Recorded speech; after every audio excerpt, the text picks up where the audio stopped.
You've heard of the war to end all wars, right? Well, how did that war actually set the stage for an even deadlier one?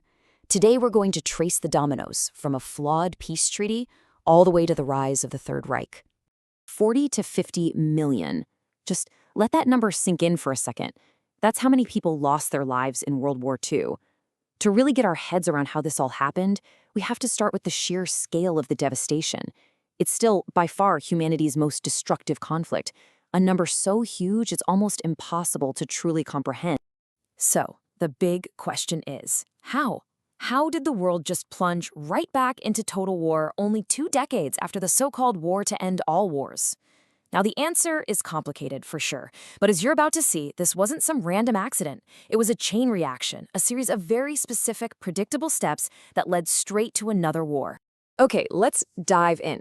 Now, you might think the story of World War II starts in 1939, but to find the real beginning, we have to go back further, all the way to 1919, to the very moment the First World War ended. 'Cause, as it turns out, the way the world made peace was every bit as important as how it had made war. And that brings us to our first piece of the puzzle, a poisoned peace. The very first domino to fall was the Treaty of Versailles.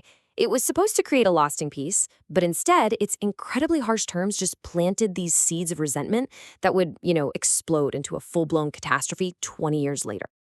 So, the treaty basically laid out 4 key punishments. First up, the infamous War Guilt Clause, which forced Germany to take all the blame, a deep national humiliation. Then came the reparations, staggering payments, the equivalent of $33 billion today. On top of that, their military was just gutted, shrunk down to a tiny defensive force. And to top it all off, they lost 10% of their territory. This wasn't a peace designed to heal. No, this was designed to punish. And it's not like this is just hindsight. Even back then, some leaders saw the writing on the wall. Britain's own Foreign Secretary, Lord Robert Cecil, flat out predicted that these terms weren't a formula for peace, but a recipe for a new war. Okay, next up, a republic in chaos. See, that treaty directly blew back on Germany's brand new democratic government, the Weimar Republic. It was basically born into this perfect storm of crisis, and the treaty became a lightning rod for all the anger and frustration. With the whole nation in shock, this incredibly dangerous lie started to spread like wildfire, the stab in the back myth. This conspiracy theory claimed the German army was never actually defeated on the battlefield, but was betrayed by enemies at home, politicians, communists, and Jews.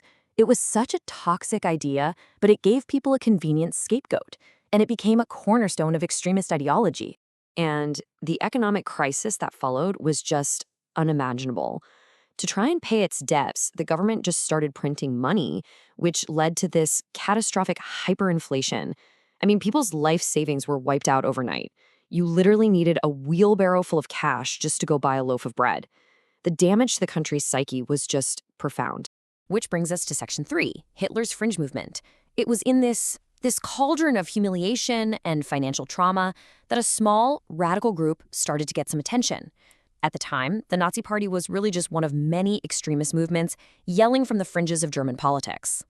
The Nazi platform was brutally simple and direct, and honestly, it was intoxicating for a nation that felt so completely wronged. They promised to tear up the Versailles Treaty, rebuild the military, take back the land they'd lost. They offered this grand vision of expansion. They called it Lebensraum, or living space, and most importantly, they offered very clear, very simple scapegoats for all of Germany's problems.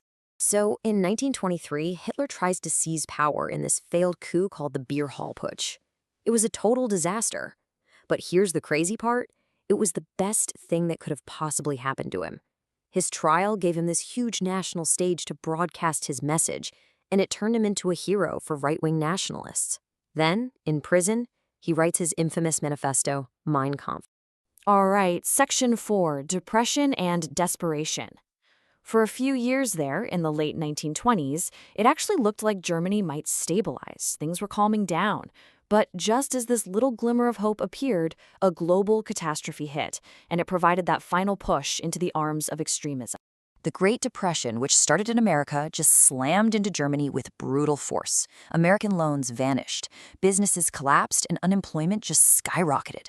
I mean, look at this jump from an already high 8.5% in 1928 to a staggering 30% of the workforce being unemployed by 1932. We're talking millions of people left with nothing, totally desperate. And here, right here, is the direct result. As desperation grew, so did the appeal of radical, simple solutions. In 1928, the Nazis were a nobody party with less than 3% of the vote. By 1932, deep in the Depression, they were the single largest party in Germany with over 37% of the vote. The connection is it's undeniable. So that brings us to our final section, the seizure of power. Now, this is absolutely crucial to understand.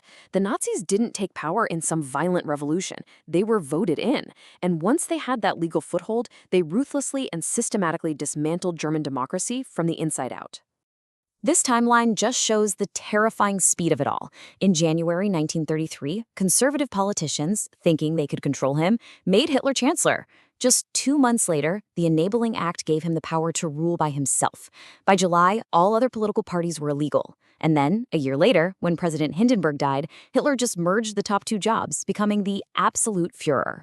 And just like that, in only 18 months, one of Europe's most vibrant democracies was gone, transformed into a totalitarian state.